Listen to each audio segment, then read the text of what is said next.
All right, welcome and welcome back. I'm Anthony with Where's My Cashflow, helping you better manage your money.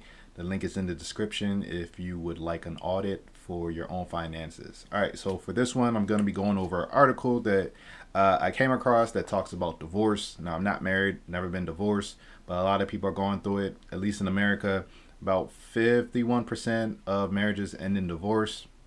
So it's a big thing. It's definitely a money killer. And so sometimes I just come across articles that pretty good articles, and I'm just sharing with you. So I find the articles, I read it to you, and then you can take that knowledge and go about your life how you see fit. So I'm gonna go ahead and go through this article. This is by Forbes and talking about the financial impact of divorce. Now, um,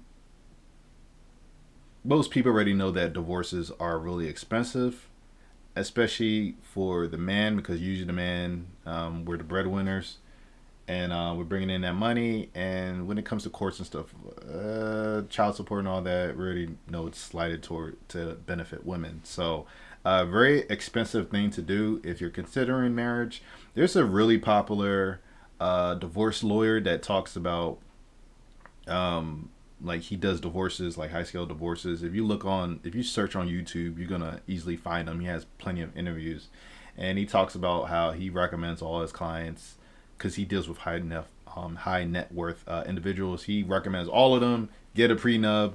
Just do it. It just makes everything more simpler, because the chances of a divorce are higher than not getting a divorce. So he goes it that way. But anyways, I like to read this stuff so that I have knowledge when I start going towards down that path, and start thinking seriously about the financial impact and all that stuff. So there you go. It says the average cost of a wedding in the United States is about $28,000. This was in 2021. I really think it's more than that. From the marriages, for the weddings that I've been in, it's like at least 40,000, like 60,000, something like that. Like I never. Obviously, it depends on where you are in the country, but I've never heard of a wedding as far as in the 2020s. That's like around $28,000. I don't know how they're able to. How is that the average? But hey, according to the knot, okay.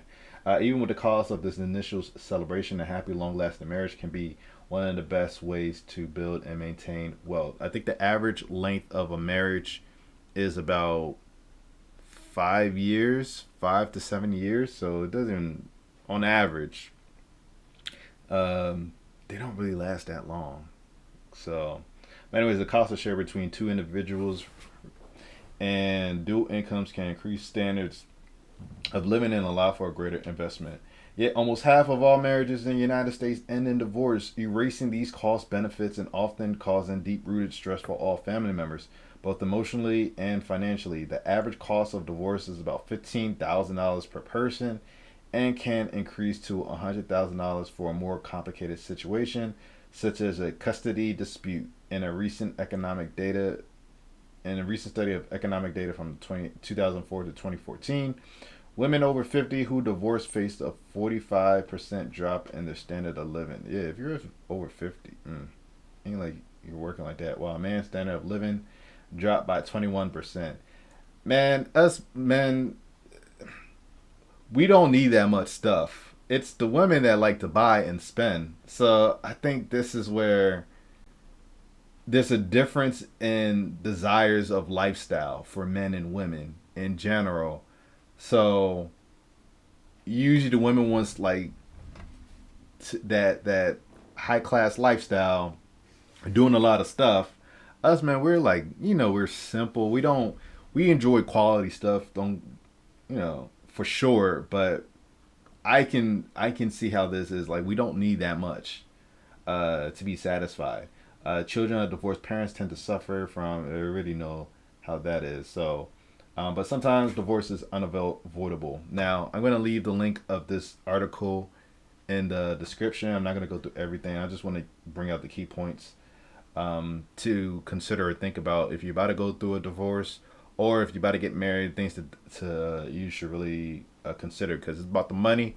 Most marriages so they say, and because of finances, not necessarily infidelity. So, key areas that are negotiated in a divorce settlement include financial assets, real estate, debt, tax implications, and child spousal support. Yeah, yeah, this is for sure.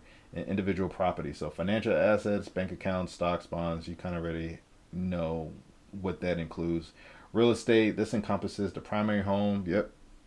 Vacation home. It always seems like if there's a divorce, the woman just gets the home, the woman get the kids, and then the guy goes off and lives somewhere else, like in an apartment. That's generally what I hear about. Vacation properties, rental properties, business properties. Yeah, when you're getting married, everything is merged together. The family home, and that's why that divorce lawyer talks about get a prenup, because if you have all this, if you if you have all this going into the marriage, it's kind of like, why, to me it doesn't make sense. Like, why would your partner be able to get half of what was there before them? Like, it doesn't make any sense. But anyways, the family home is often emotionally tied to happy memories. Well, not anymore. Or to children's desire to remain in familiar settings. Yep. It's always harder on the kids. So there you go. Real estate. Debt, any rearrangement of debt such as mortgage from both parties to only one party. This is a requalification, a possibility of denial. Oh, I didn't really think about this. If one party leaves, yeah, the bank is gonna be like, can you even pay this on your own? Oh, as well as many credit inquiries. As a result, the credit scores of both parties often suffer because of divorce proceedings. Damn, I didn't know about that. This can further jeopardize the financial freedom of each party. Student loans and credit card debt must be divided as part of the settlement. Tax implications and child spousal support. Tax implications, both considered. Tax filing status of each spouse is likely to change from married, yep, single. The high cost of child care, yep, health care and insurance should be considered, and dividing financial responsibilities. However, in many cases, child support is not sufficient to cover all expenses, and some children may need to forego costly items. Okay, yeah, that's obvious.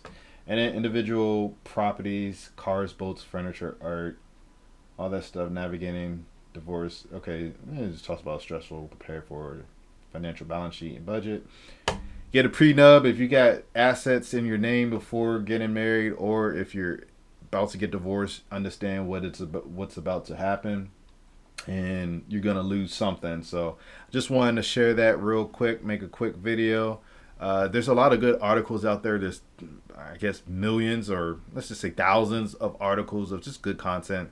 So sometimes you just need to be reminded of information. That's all I'm doing. I just want to bring this up. I came across it. I figured I'll share with you. So if you appreciate it, if you got some value from this, then definitely like this video. Let me know in the comment section if you've been through a divorce. Was it something similar like this, where you had all these different issues that you had to contend with? Or if you're about to get married, you're thinking about getting married, maybe the people in the comment section can tell you, hey, what to expect, what to look out for. So definitely lend your thoughts in the comment section below. If you haven't already done so, subscribe to my channel and share this video for anyone you believe needs to hear it, especially if they're about to get married. They're so emotional about it and they're not really seeing straight. Send them this video so they can see what's what. So I appreciate you watching. I'll see you in the next one.